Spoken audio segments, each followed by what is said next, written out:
tarde a todos. Vou tentar falar bem alto. Caso vocês não escutem aí no fundo, faz assim, ó. Aí eu subo mais a voz, tá bom? Para quem não me conhece, meu nome é Carla.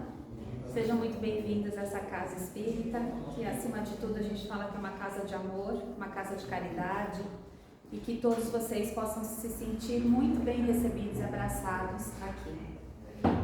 Nós vamos iniciar fazendo uma prece e em seguida iniciarei a palestra. Então vou pedir agora para quem se sentir confortável fechar os seus olhos, que possamos elevar o nosso pensamento a Deus e a Jesus, estabelecer essa conexão com os nossos mentores, com o plano espiritual. Possamos, Senhor, Mestre amado, agradecer por mais um dia, por mais uma tarde aqui nesta casa,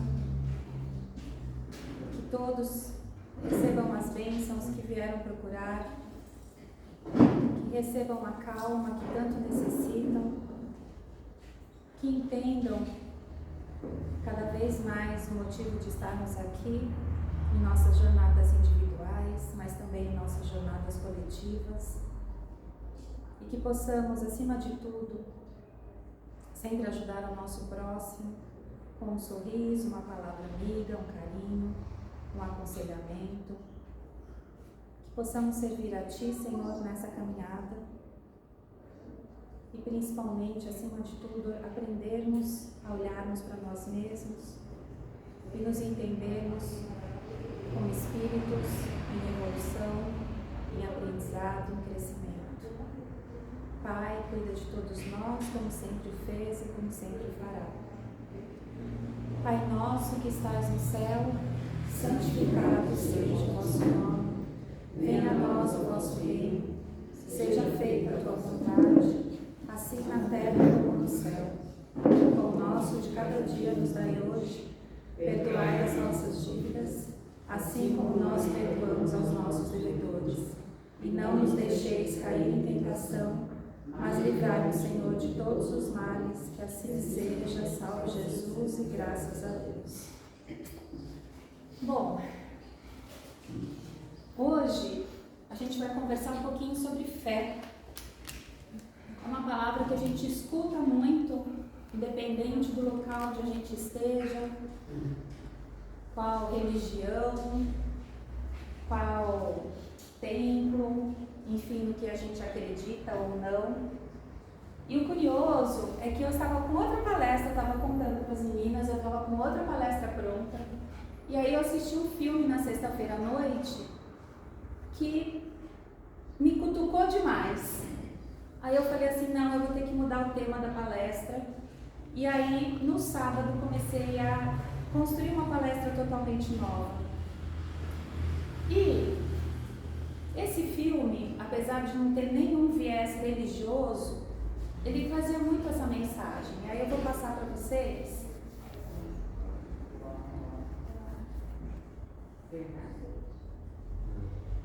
Se ele passar. Vamos ver aqui. Só um minuto. Eu não sei se vocês já tiveram a oportunidade de ver esse filme que chama 13 Vidas. Esse filme, ele é baseado numa história verídica que aconteceu em 2018 de 13 meninos que ficaram presos numa caverna na Tailândia. Não sei se alguém lembra disso.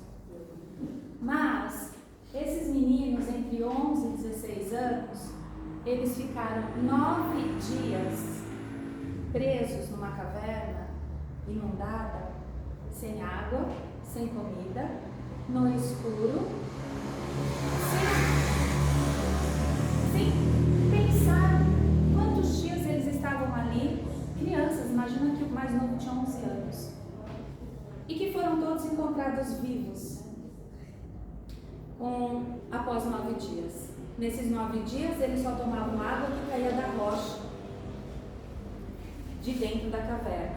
E eles não tinham para onde sair porque a caverna estava totalmente alagada. Bom, o que aconteceu no decorrer desse filme? Os 13 foram salvos com vida. argumentação desde o primeiro dia que haviam descoberto que a caverna tinha sido, que havia uns 13 meninos lá, que eram de um time de futebol. Eles tinham ganho o campeonato e foram comemorar os 13 juntos, mais o treinador, que tinha 25 anos. E começou a chover e entraram na caverna para se proteger, e aí foram adentrando. Resumidamente, eles estavam a 3 quilômetros da entrada da caverna, por dentro. E essa caverna foi toda alagada. E logo se reuniram esforços, enfim, vou resumir o filme. Vieram mergulhadores especialistas em cavernas do mundo inteiro para salvar os meninos. Só que ninguém quase já acreditava, depois de tanto tempo, que eles seriam salvos, que encontrariam. E aí o que as famílias pediam, que todas ficavam em oração na frente da caverna, e não só eles, mas todos os moradores daquela pequena vila, na Tailândia, mais de 90% da população é budista. E eu até vou passar um pouquinho, que tem muitas coisas parecidas com o espiritismo. E aí, quando os mergulhadores, que eram franceses, conseguiram ver os meninos, eles não acreditavam que os 13 estavam vivos. E aí, um deles perguntou: mas como que vocês conseguiram sobreviver 9 dias sem comida, no escuro? Aí eles falaram assim: quando a gente tinha medo, a gente começava a orar e meditar. Quando eu tinha fome, eu tentava não pensar na fome e eu começava a orar e meditar. E aí aquilo mexeu muito comigo, que mostrou a fé desses meninos. Mas não só desses meninos. Nesse filme mostrou a fé dessas famílias que em nenhum momento deixaram de ficar na porta, em oração, acreditando que esses meninos seriam resgatados. E não só essa família, toda a comunidade da vila se mobilizou para salvar esses garotos. Então aí eu comecei a me questionar: que fé é essa? Que fé é essa? Que pode salvar uma vida, ou numa falta de fé pode fazer alguém perder a vida. Então é essa conversa que a gente vai começar a ter hoje, pensando principalmente que a fé é algo que está dentro de cada um. A fé, a gente diz até no Espiritismo, né, no Livro dos Espíritos, que o Kardec coloca, a gente vai ver mais para frente, ela não se prescreve. Quer dizer, não adianta eu chegar para você e falar assim: tenha fé, pronto, a partir disso você vai ter fé. Não é assim. E aí a gente vai entender um pouquinho o que é esse processo da fé dentro da gente, porque ao mesmo tempo que é uma coisa abstrata, quer dizer, eu não vejo, mas eu sinto. Então, como que é essa fé que a gente consegue sentir? Aí aqui resumida a história, né? E aí o representante lá da Marinha que coordenava tudo aquilo, ele falou assim: não tenho certeza se isso é um milagre, uma ciência que é, porque todos os javalis, que era o nome do time, agora estão fora da caverna. E aí, um outro comentário: este é um evento importante na minha vida, é algo de que me lembrarei. Houve momentos em que chorei, era de um mergulhador. Feliz, muito feliz em ver o amor de todos os tailandeses. Então aqui a gente começa a pensar também o quanto as pessoas se doaram para ajudar. Tinha uma cena do filme que eles estavam tentando desviar a água que caía da montanha, porque era uma época que eles chamam de monções na Tailândia. Pensa que chove o dia todo, todos os dias, chuva forte. Então tinha começado aquele período de chuva incessante. E aí eles estavam tentando desviar a água que vinha da montanha, que penetrava nessa caverna e deixava ela mais alagada. E aí eles começaram a desviar, procurar os buracos onde viam que ia para a caverna. E aí chegou um momento que eles tinham que desviar toda aquela água para uns campos de arroz. E aí essas pessoas chegaram para os camponeses, né, e falaram assim: olha, a gente precisa desviar toda a água para o seu arrozal, que era numa outra comunidade do outro lado da montanha. Só que se a gente desviar toda essa água, vocês vão perder toda a produção de vocês de arroz. Aí eles se olharam e falaram assim: isso vai salvar os meninos? Ele falou, não tenho certeza, mas a gente precisa tentar. E aí eles falaram, então a gente autoriza vocês a trazerem toda a água para o nosso arrozal. Então você percebe quantas pessoas também se abdicaram do pouco que elas tinham para ajudar próximos e que eles nem conheciam, nem eram os filhos deles. Então tudo isso é lição, gente, é lição de fé e nos ensina que a fé não adianta estar só dentro da gente. A fé divina, ela tem que estar em ação. De nada adianta eu ficar só. Estou falando que não é importante as orações, são importantes, mas de nada adianta eu ficar só rezando para acabar a fome no mundo, se eu não faço nada para colaborar para acabar a fome no mundo. É essa a questão. Então a fé, ela demanda uma ação da gente. Aí os meninos, o que eles falaram depois? Pós-resgate, né? Serei uma boa pessoa para a sociedade, um disse. O outro disse, eu quero deixar a minha mãe orgulhosa. Ajudar as pessoas, afirmou um terceiro. Viver cada um dos segundos da vida, disse o outro. Fomos negligentes com nossas vidas ao entrar na caverna. Não sabíamos o que ia acontecer e não sabíamos o futuro. Seremos mais cautelosos e vou viver a minha vida plenamente. Quantas vezes nós não somos negligentes com a nossa própria vida e nos colocamos em situações realmente perigosas? Então, quanto que eu tenho que cuidar realmente da vida, que é um presente de Deus, como um grande realmente presente. Esse episódio é a maior experiência que já enfrentei. Me ensinou a ser mais paciente e forte, a não desistir facilmente, disse o outro deles. Então, tudo isso, você pensa que é um filme que você está assistindo e no fim a gente traz muitos ensinamentos. Aí aqui eu só pus um pouquinho do budismo. O budismo ele é bem anterior à passagem de Cristo, né? Não sei quantos mil anos antes. Então vamos pensar que é uma religião antiga ao cristianismo, anterior ao cristianismo. Começa mais na parte da Índia, mas ela se espalhou em vários locais ali da Ásia. Mas no budismo tem muitas coisas parecidas, olha, que guiam o ser humano a desapegar de todos os defeitos próprios da humanidade, como raiva, ciúme, inveja, para desenvolver as qualidades como amor, generosidade, sabedoria. É muito parecido com o que o Evangelho prega, o que Cristo pregou para a gente. É uma atitude perante o mundo, pois seus seguidores aprendem a desapegar-se de tudo que é transitório, o que resulta numa espécie de autossuficiência espiritual.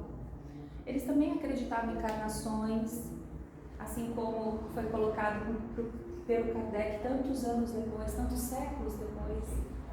Então a gente percebe que eles tinham, esses tailandeses todos, toda essa carga espiritual fortemente dentro da cultura deles, que é o que ajudou eles a desapegarem das coisas deles, a terem um amor que não era só para os filhos deles, mas eles estavam pensando que eram os filhos de alguém daquela comunidade, que era um ser que precisava de ajuda tanto quanto os outros. Aí ele fala do karma também, que fala assim, segundo essa ideia, as boas e más ações surgidas da invenção mental trarão consequências nos próximos renascimentos. Não é isso que nós vemos no Espiritismo também, o que a doutrina prega? Todas as ações boas ou más, a gente vai colher um dia o fruto disso, nessa encarnação ou em próximas. Bom, mas aqui a gente não vai falar do budismo, quem tiver mais interesse depois pesquisa. Mas o que a gente vai falar um pouquinho hoje é sobre isso, o que é a fé. O que é a fé? Onde será que a fé fica no corpo da gente? Vocês já se perguntaram isso? Mas que parte do meu corpo fica guardada a fé? Que a memória em tal lugar, a parte da linguagem é em outra parte do meu cérebro. Onde será que fica a fé? E o que é a falta de fé? A fé pode ser aprendida? Todas essas são provocações que a gente vai conversar hoje. Como faço para ter fé? Toda fé é boa? A gente ouve tanto falar em má fé. Nossa, aquela pessoa agiu com má fé. Então, o que será que é isso? Então, hoje a nossa palestra vai ser um convite para reflexão. um convite para que cada um olhe para si e tente achar as próprias respostas. E que, principalmente, acima de tudo, traga perguntas. Perguntas que levem vocês a tentar se autoconhecer melhor. O que é a fé? Então a gente vai ver o que ela significa. Então, procurando no dicionário, a gente escuta, a gente lê, significa confiança, crença, credibilidade. A fé é um sentimento de total crença em algo ou alguém, ainda que não haja nenhum tipo de evidência que comprove a veracidade da proposição em causa. Então, mesmo que não tenha nada que me comprove, eu tenho aquela fé, aquela crença de que ou tudo vai dar certo, ou aquilo vai acontecer, ou em Deus, ou em Cristo. A fé é aquilo que te coloca em crença, em credibilidade, confiança, que te move também para frente. Implica uma atitude contrária à dúvida e está intimamente ligada à confiança. Em algumas situações, como problemas emocionais ou físicos, ter fé significa ter esperança de algo que vai mudar de forma positiva para melhor na sua vida. Tem origem do grego, pistia, que indica a noção de acreditar, e no latim fides, que remete à fidelidade. Então, fidelidade nesse sentido de perseverança, de continuidade, de uma crença que não é tão passageira. Hoje eu acredito, amanhã eu não acredito, hoje eu tenho fé, amanhã eu não tenho fé. Mas no sentido de eu ser fiel àquilo que eu acredito. Aí, segundo a Organização Mundial de Saúde, o poder da fé é estudado por diversos pesquisadores desde 1980. E desde então, inúmeros estudos já comprovaram quanto ela influencia na saúde física, mental e biológica. Isso já foi comprovado cientificamente de que pessoas que têm fé verdadeira, genuína, elas se recuperam melhor de doenças do que pessoas que têm, não vamos falar pouca fé, mas que são mais descrentes. Porque fé todo mundo tem. Essas pessoas tendem a gerar outras doenças, a estar constantemente mais gripado, adoecido, porque todo o seu sistema imunológico também acaba se enfraquecendo. O que é isso? Física, mental e biológica. E aí, se destaca o fator de que a religião, quer dizer, as pessoas que frequentam, que têm alguma religião, ela pode ser um fator preservador da vida, do que as pessoas que não têm religião alguma, que não acreditam em não é ser superior, mas que não acreditam de alguma forma em algo superior a eles. Então, essas pessoas que têm religião, elas têm mais tendência a preservar a vida. E aqueles que seguem uma determinada doutrina desenvolvem sentimentos de bem-estar e esperança de que são nutridas com essas sensações de fé quando praticam algo dentro das determinações da sua religião. Então, pessoas sentem que, por exemplo, quando vão à igreja no domingo, elas sentem a fé delas fortalecida. Há pessoas que, quando vêm aqui ao centro, sentem que a sua fé está fortalecida. Mas será que o fato de eu frequentar algum lugar é que realmente vai garantir que eu tenha fé ou não? Porque de repente eu posso vir aqui ao centro ou qualquer outra igreja, estar lá sentada e minha mente está em outro lugar. Ou eu fazer assim com a cabeça porque o padre diz ou a pessoa aqui na frente diz, mas na verdade na vida eu faço tudo ao contrário. Então tudo isso mostra que na verdade a gente tem que pensar naquela questão da fidelidade que eu falei um tempo atrás. Da gente ser fiel aos princípios que a gente tem dentro da gente e que quando a gente vai a algum centro religioso qualquer, os meus princípios têm que estar de acordo com o que a pessoa, a religião propaga. E aí a gente vai pensar numa outra coisa ainda, falando sobre fé. Continuando aqui. Que no contexto religioso a fé é uma virtude daqueles que aceitam como verdade absoluta os princípios difundidos na sua religião. Ter fé em Deus é acreditar na sua existência, na sua onisciência, onipresença, onipotência. Sempre falaram isso pra gente. Que Deus é onisciente, Ele sabe de tudo. Que Deus é onipresente, Ele está em todos os lugares. E que Ele é onipotente, Ele tem todo o poder. Mas, se a gente interpretar desta forma como eu estou falando, por que então Ele permitiria guerras? Por que então Ele permitiria a fome? Por que então Ele permitiria a desigualdade? Se Ele está em todos os lugares, e Ele não é o mal, Ele é a representação do bem, então como que o mal pode existir? E aí são outras questões que a gente tem que entender e compreender, que a doutrina espírita também traz luz a isso, falando de um outro lado, que seria a nossa parte, do livre-arbítrio, causas e consequências, que nós estamos aqui para aprender a evoluir, e que cada um é responsável pelas suas escolhas e seus atos. Então não adianta eu colocar a culpa em Deus, porque Deus não me olhou, porque Deus não me cuidou, porque Deus isso, Deus não aquilo, se eu não fiz nada disso. Se eu não me cuidei, se eu me envolvi naquela situação. É lógico que muitas vezes acontecem coisas que são independentes realmente da nossa vontade, da nossa ação. Mas que a gente sabe que pelas leis de causa e efeito, nada é por acaso. Tudo acontece por uma razão. E o que a gente tem que pensar em relação a isso é que, se aconteceu, o que eu tenho que aprender com aquilo? Pode ter certeza, se eu não aprender nada, vai acontecer de novo, e de novo, e de novo, até que você passe de ano e seja aprovado no próximo estágio. Então é isso que a gente tem que pensar nas nossas atribuições. A fé cristã, aí agora a gente está fazendo uma releitura, porque a fé, gente, ela também, a leitura dos humanos frente à fé, ela mudou muito durante toda a evolução da humanidade. Então, se a gente pensar que antigamente a maior parte das religiões também eram politeístas, eles tinham fé, tinham o Deus do sol, o Deus da terra, o Deus disso, o Deus daquilo, o Deus...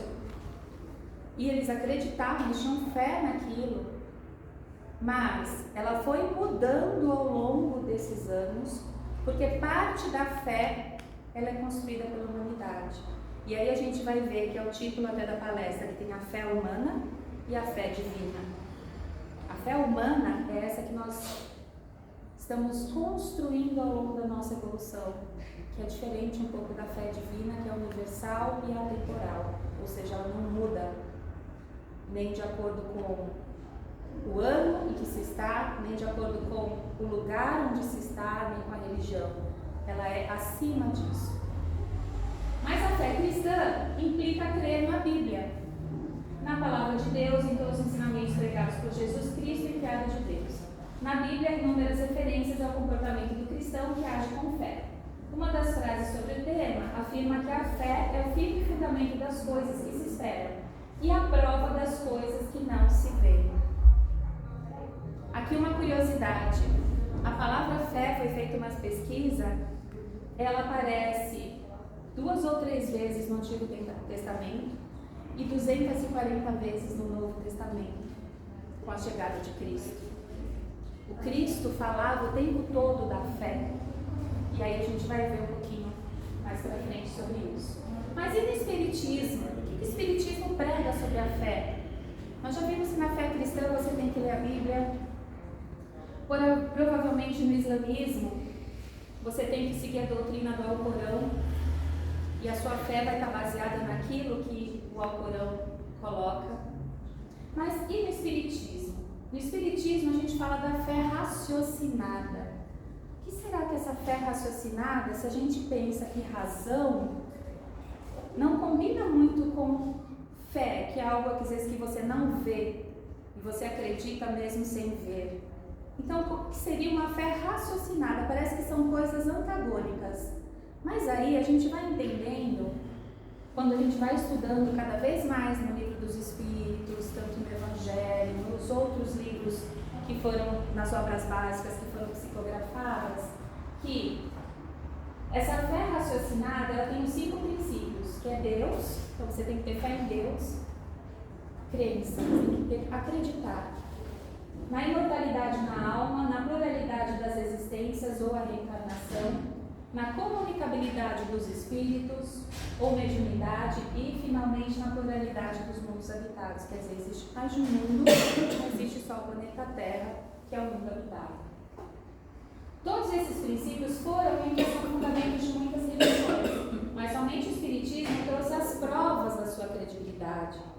E aí a gente vai começar a ver que o Espiritismo, através da razão, através da inteligência, começou a provar algo que antes estava só na crença, algo que antes não era palpável e que hoje, principalmente após toda a decodificação que Kardec trouxe, nos comprova racionalmente a existência de todos esses 5 princípios fundamentais. Uma outra coisinha ainda que fala da fé, eu fui pesquisar nessa parte de neurociência, né? Que quando uma pessoa está em oração, a parte cerebral que é ativada é a mesma da comunicação com outros seres. Então, se eu estou conversando aqui com a Débora, está ativando uma parte do meu cérebro. Quando eu estou em oração, é essa mesma parte que é ativada. Por quê? Porque a gente concebe Deus como uma pessoa. Por mais que fale que a inteligência suprema, que Deus não é quem, é o que é essa inteligência suprema, no nosso cérebro a gente categoriza ainda como se fosse uma pessoa. Então ativa a mesma parte do cérebro. Olha que curioso isso. E provavelmente permanecerá assim por muito tempo. Quando a gente faz uma oração para Jesus, sim, está sendo direcionada para uma pessoa, hoje, né, para um espírito. Mas o nosso cérebro tem mania, ele opera de forma a criar imagens para as coisas. Só que Deus, qual é a imagem que a gente consegue criar no nosso cérebro para Deus? Se ele não é uma coisa, não é um quem, ele é essa inteligência maior que rege o universo, que rege a todos nós.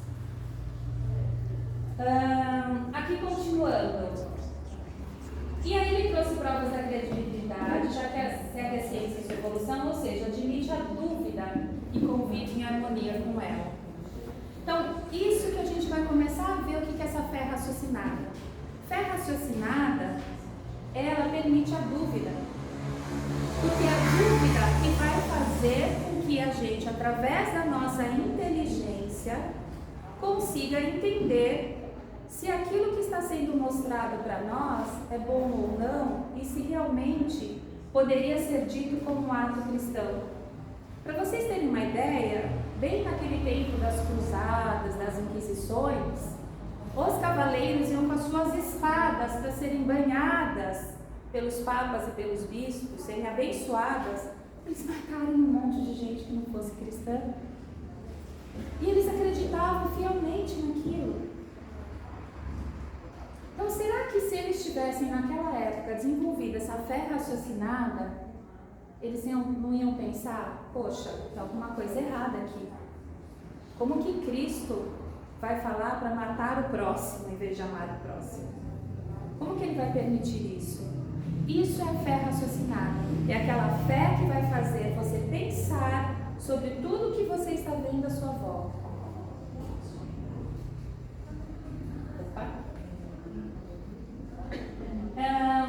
Aí aqui, continuando, né, fala mais um pouquinho disso, que a doutrina espírita, ela fala que é possível ter fé e ainda assim contar com a razão. E a fé raciocinada é constante contato com a razão. Por quê? Porque ela busca um saber mais amplo, ela argumenta, se questiona, isso é constante atualização à medida que temos acesso ao conhecimento. Uma das coisas que a doutrina prega bastante, que a gente ouve bastante, é conhece-te a ti mesmo. Isso quer dizer que você só vai evoluir cada vez mais que você se autoconhecer. E para eu evoluir, eu tenho que entrar em contato tanto com a minha fé quanto com a minha razão. Senão não há evolução. Não há evolução sem também a razão e a inteligência. E a inteligência, a gente sabe que ela pode ser a cognitiva, mas a inteligência moral também. Então a gente tem que ter esses dois desenvolvimentos. Aí a fé, segundo o Livro dos Espíritos. Pergunta que está lá no livro. A felicidade terrestre é relativa à posição de cada um. O que basta para a felicidade de um constitui a desgraça de outro. Haverá, contudo, alguma soma de felicidade comum a todos os homens? E aí, os Espíritos respondem. Com relação à vida material, é a posse do necessário. Com relação à vida moral, é a consciência tranquila e a fé no futuro. Então, essa fé no futuro é o que garante, o que nos dá certeza de que, por exemplo, quando nós morrermos, vai tudo acabar. Acabou. Então, de nada adiantou se eu fui bom ou se eu fui ruim, vai acabar mesmo. Essa fé no futuro é na minha existência enquanto espírito. Se eu tenho fé nisso, os espíritas que acabam compreendendo isso internamente, verdadeiramente, eles começam a ver as vicissitudes da vida de outro jeito. Então, por exemplo, todos nós perdemos parentes, né? Mãe, pai, filho, cônjuge ao longo da vida. Mas, para um espírita, não é que ele não vai chorar a morte do pai ou da mãe.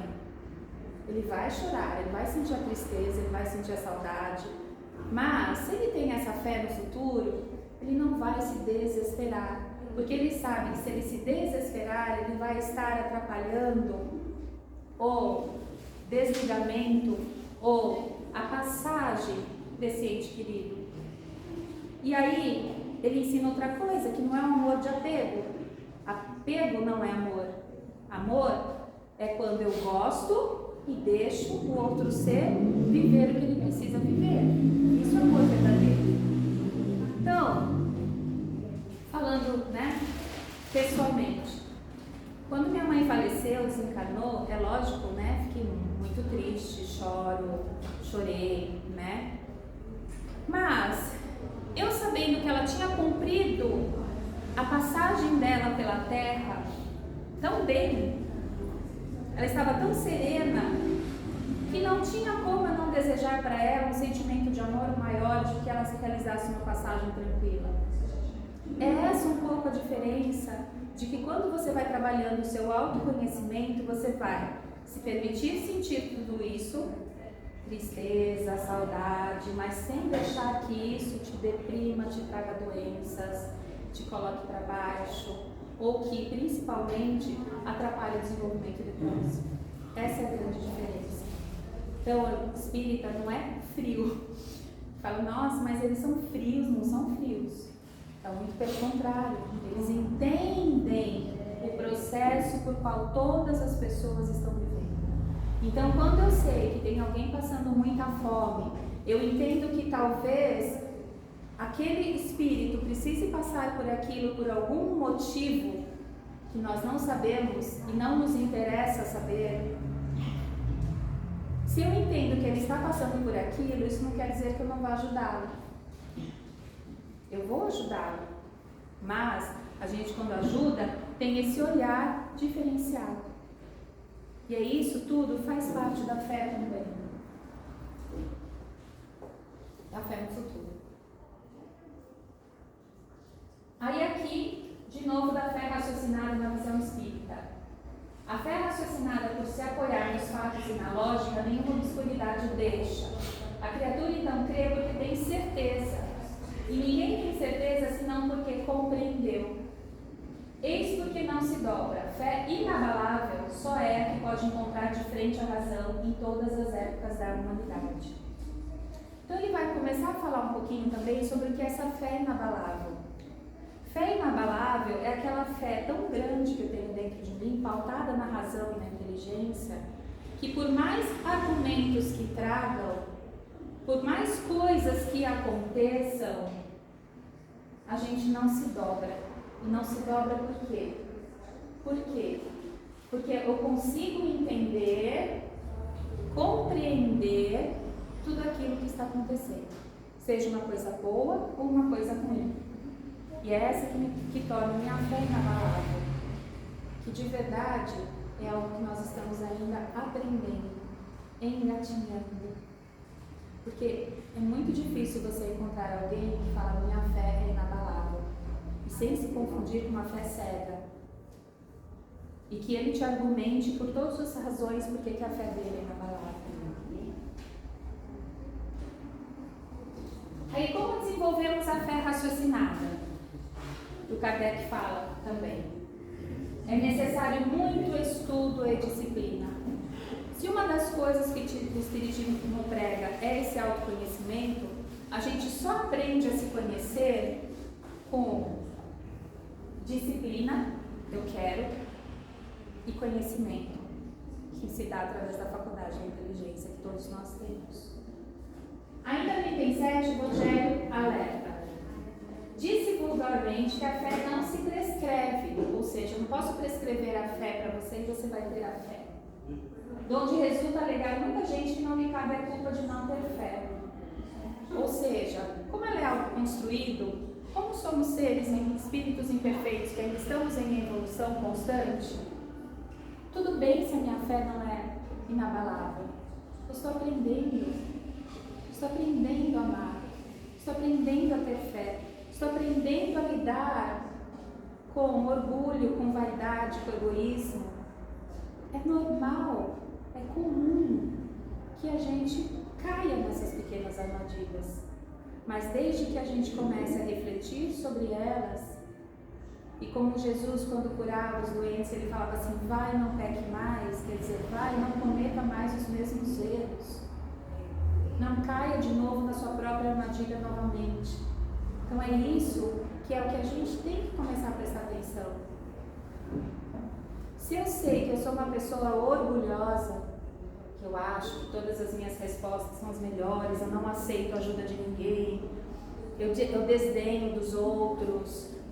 Se eu começo a ter consciência disso, é ali que vai ter que estar o meu esforço para mudança, disciplina, estudo, entender por que eu sou daquele jeito, por que eu faço aquilo, por que de novo eu faço aquilo, eu repito e não aprendo. É entender, compreender.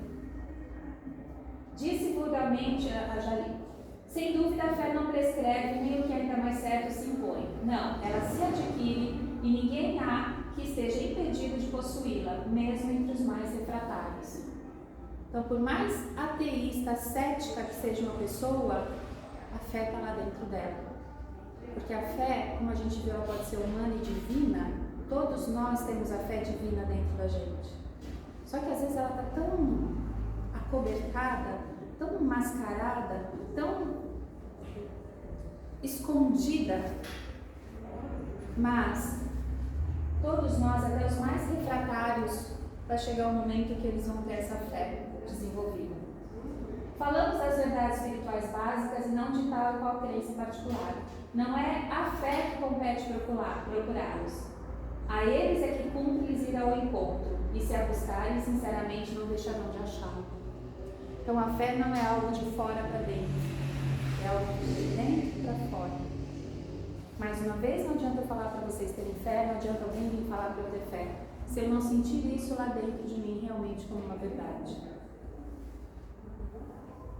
Então a fé nunca vai te procurar, você tem que procurar sua fé. Aí a fé cega na visão espírita. O que é essa fé cega? É aquela que não admite a mudança de opinião e a lapidação ao aperfeiçoamento da doutrina. Por exemplo, na época do Kardec, as pessoas tinham uma fé mais cega. E aí, como que elas iam acreditar na existência de um mundo espiritual? Eles tinham arraigado outras crenças naquela época. E para admitir uma mudança é muito difícil, a gente sabe como é difícil mudar. Mas aí o que aconteceu que o plano espiritual promoveu? Começaram com as mesas girantes, os fenômenos espirituais, para que o que era invisível se tornasse visível. Para provar, existe sim. Não é só falácia, existe. E começou a comprovar, através de fenômenos espirituais, atrair a atenção das pessoas, para que esta nova eu estou preso a valores antigos, valores arraigados, não fazem mais sentido para mim. Só porque alguém disse. Aí volto para a fé raciocinada. As verdades, elas têm que ir de encontro aos princípios internos que vocês têm. E não só porque alguém disse que isso é bom, isso é ruim, isso é ruim. A gente tem que começar a buscar os nossos próprios caminhos. Isso que é uma maneira de crer sem estudos, críticas ou questionamentos. Então eu tenho que buscar através dos estudos para que essa crença minha se fortaleça. Até para quando alguém te perguntar, ou você mesma se perguntar, você saber a resposta de por que você está fazendo aquilo. Por que eu estou fazendo aquilo? Por causa disso, disso, disso, disso. Ai, não tá bom. Por que você está fazendo aquilo? Porque eu ouvi em algum lugar que me mandou, eu fiz. Não é raciocinar. Praticar a fé cega pode abrir precedentes a várias má interpretações, corroborando atitudes contrárias ao amor e à caridade, que é o que agrada o Criador. Essa fé cega, como eu falei, matou milhares de pessoas e continua matando até hoje. Até hoje a fé cega continua matando milhares de pessoas. E isso é a prova maior de um conceito que é antes do que Cristo prega, que é o amor ao próximo. Aí outra, podemos entender a fé cega da seguinte maneira, que está no Evangelho. Nada examinando, a fé cega aceita, sem verificação, assim o verdadeiro como o falso, e a cada passo se choca com a evidência e a razão. Levado ao excesso, produz o fanatismo, assentando no erro, cedo ou tarde desmorona. Que é o que leva muitas seitas religiosas a fazerem coisas por causa dessa fé cega. Aí agora sim, a base da fé, que é inteligência e razão. A fé ela tem que estar apoiada nessa base, que é inteligência, que é aquilo que se deve crer. E para crer não basta ver, é preciso, sobretudo, compreender. Quando a gente compreende aquilo que a gente leu, ou aquilo que estudou, ou aquilo que a gente viu, ou aquilo que a gente viveu, quando a gente compreende, realmente a gente deu um passo para frente. E aí a gente consegue aplicar essa fé. A fé cega já não é mais desse século. Tanto assim que precisamente o dogma da fé cega é o que produz hoje o maior número dos incrédulos, porque ela pretende impor-se, exigindo a mitigação de uma das mais preciosas prerrogativas do homem, que é o raciocínio livre-arbítrio. Então essa é outra palavra que começa a aparecer que o Espiritismo coloca. Todos nós temos o livre-arbítrio, o poder de escolha, que ele é pautado também na lei de causas e consequências. Eu tenho uma escolha, só que dependendo da minha escolha, eu vou ter uma consequência. A criatura não crê porque tem certeza, e ninguém tem certeza senão porque compreendeu. Aí, novamente, mais resumidamente, com as bases da fé, eu preciso da inteligência, eu preciso compreender por que aquilo é importante, por que eu tenho que fazer aquilo, isso através da razão e que faz. Lembra que eu falei que a fé é ação? O livre-arbítrio também é ação. Então, é uma forma de eu colocar essa minha fé nas minhas escolhas diárias. Aí ele fala ainda da fé sincera, que a fé sincera e verdadeira é sempre calma, da paciência, sabe esperar, porque apoiando-se na inteligência e na compreensão das coisas, tem a certeza de atingir o objetivo. Aí depois ele fala novamente aqui do terrorismo, que a gente já falou. Aí o poder da fé, a ação da vontade. O que é esse poder da fé? E aqui a água fluidificada. As pessoas aqui na frente de vocês, em oração o tempo todo. Então o que é esse poder da fé? Mostra de modo direto e especial a ação magnética, que por seu intermédio o homem atua sobre o fluido. Então quando vocês recebem um passe, o passista tem que ter essa fé de entender que ele está aplicando o passe, mas vocês têm que ter essa fé de entender que vocês estão recebendo esses fluidos. Isso faz parte dessa vontade, novamente, que a fé é a ação, tá? Aí essa curiosidade que eu falei que no Antigo Testamento ela foi citada 2 vezes, no Novo Testamento 240 vezes associada à ação. Jesus nos traz a proposta da fé com ação, com trabalho, com valor. Aí só para já ir finalizando, então, da fé humana e a fé divina, que a fé humana é mais baseada nos interesses materiais e satisfação das necessidades terrenas e o esforço voltado para a realização daquilo. Ou até de você ter a fé de um emprego melhor, né, de uma fé de que você vai conseguir tal coisa. E a fé divina é da vida futura. Então, quando eu estou pensando que eu entendo, que eu compreendo que a minha vida é eterna e que eu tenho que fazer muitas coisas pautadas para essa vida futura. A fé transporta montanhas. Essa passagem do Evangelho, ela é bem falada, né? Mas, quando a gente pensa, né, a fé transporta montanhas, que montanhas será que são essas? Será que é uma montanha mesmo? Vou com a fé, vou tirar a montanha daqui, vou colocar a montanha ali? A fé que transporta montanhas são as nossas montanhas internas. São essas montanhas que eu tenho dentro de mim, de medo, de raiva, de não conseguir fazer as coisas. Essas montanhas que eu mesmo crio, que através da fé eu vou conseguir transportá-las, eu vou conseguir tirá-las de dentro de mim. Aí aqui, a gente fala do ponto zero da fé. O ponto zero da fé é quando a pessoa, por algum motivo, por alguma razão, ela se torna totalmente descrente. Ela começa, a brigar com Deus por algo, às vezes, que aconteceu na vida dela.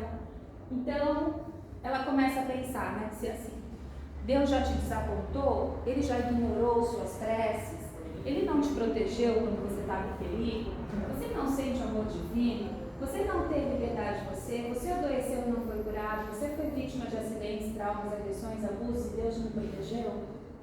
Novamente, essas perguntas são para a gente pensar, que a gente fala que é ponto zero, quer dizer, eu não acredito em mais nada.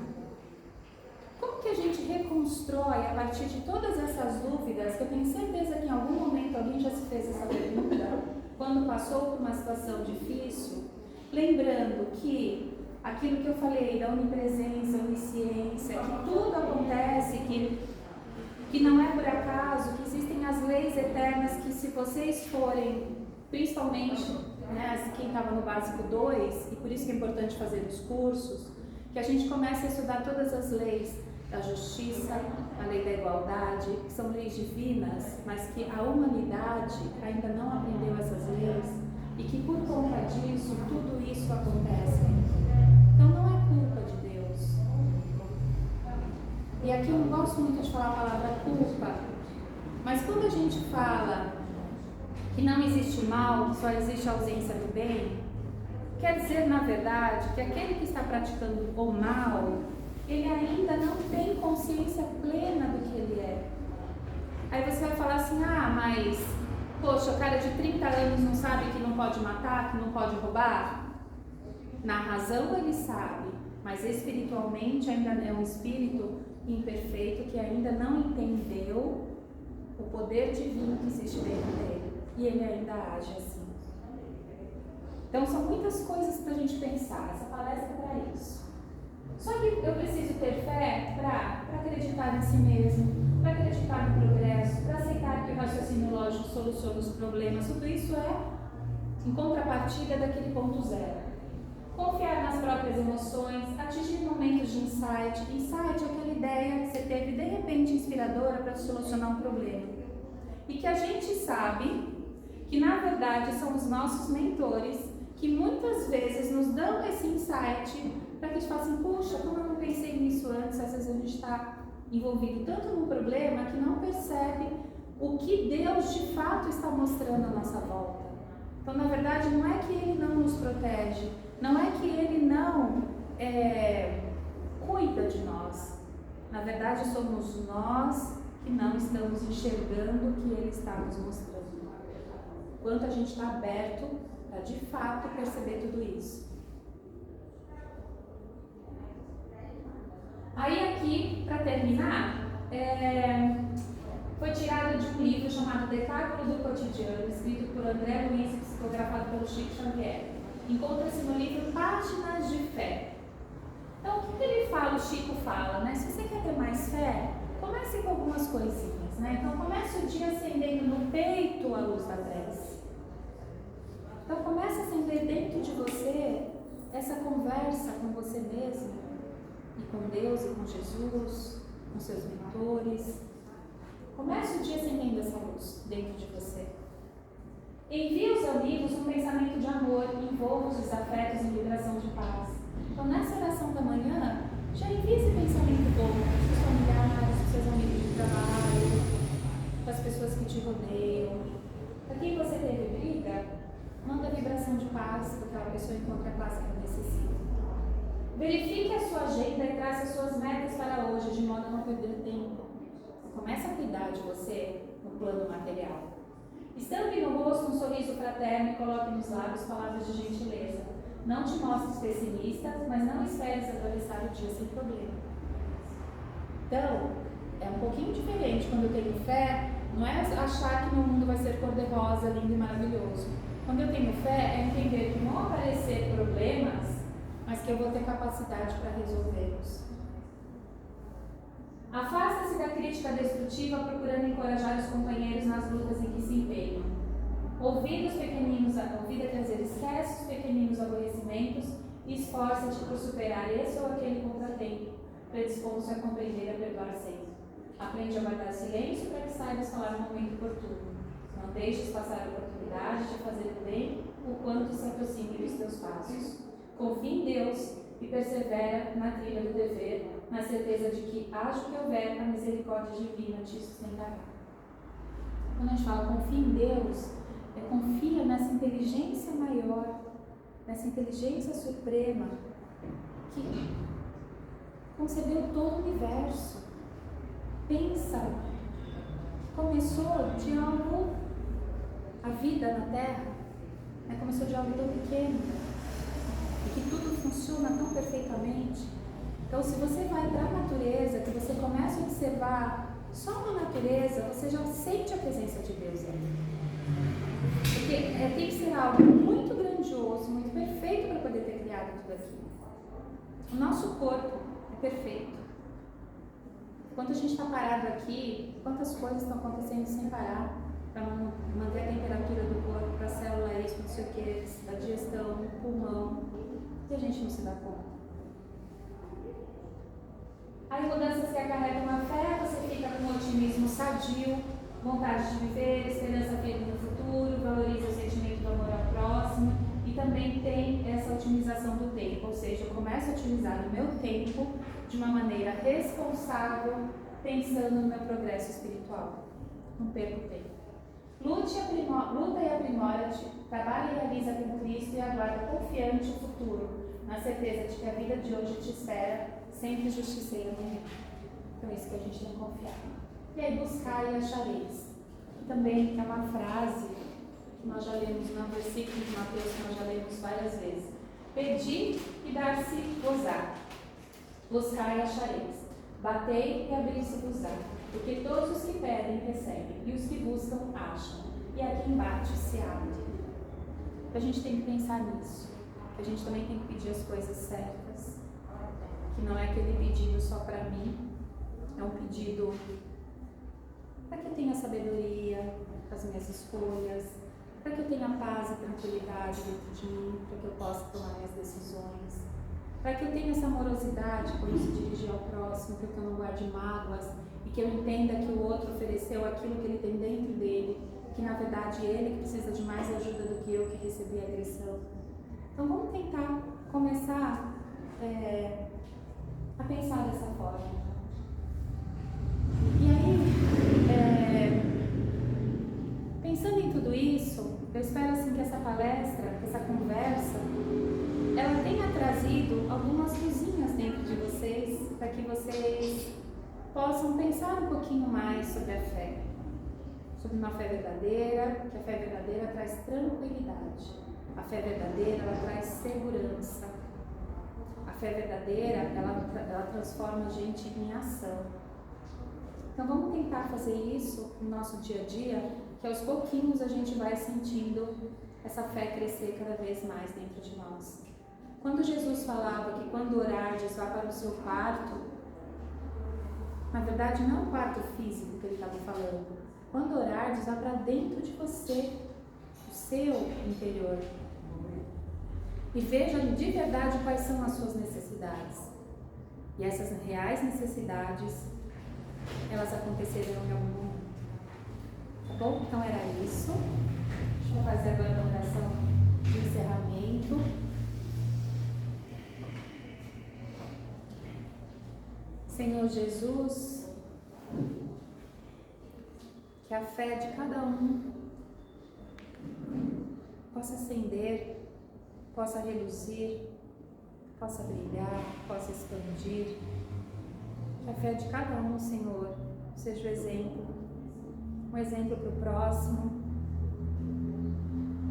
um exemplo que ilumine também o próximo. Que essa fé tão vivida por Ti, Senhor, ela possa nos trazer sempre a esperança desse futuro, que ela possa trazer a luz para as nossas necessidades, a resposta para as nossas perguntas e inquietações, que a Tua palavra e Teu exemplo sejam sempre como guia para nós tão pequeninos, para filhos Teus ainda engatinhando, encaminhando, mas que a gente possa sempre seguir passo a passo nesse crescimento espiritual, que possamos ajudar a nós mesmos em primeiro lugar nessa busca e ajudar ao próximo. Pai nosso que estais no céu, santificado seja o teu nome. Venha a nós o vosso reino, seja feita a tua vontade, assim na terra como no céu. O pão nosso de cada dia nos dai hoje. Perdoai as nossas dívidas, assim como nós perdoamos a quem nos tem culpa, os nossos devedores. Não nos deixeis cair em tentação, mas livrai-nos, Senhor, de todos os males, que assim seja. Salve